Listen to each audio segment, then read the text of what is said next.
Hi అండి అందరికీ. కొత్తగా టైలరింగ్ నేర్చుకునే వాళ్ళ కోసం ఇది థ్రెడ్ లేకుండా క్లాత్తో పైపింగ్ ఎలాగో ఇప్పుడు చూపిస్తాను నేను. చూసారు కదండి, క్లాత్ 1.5 ఇంచి తీసుకొని మెయిన్ పార్ట్ ఉంది కదా, దీన్ని ఇలాగ ఫోల్డ్ చేసుకొని మెయిన్ పార్ట్కి పెట్టి ఒక స్టిచ్ అనేది వేయాలి.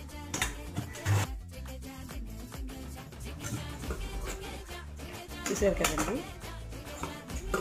ఎక్స్ట్రాస్ అంతా కట్ చేసుకొని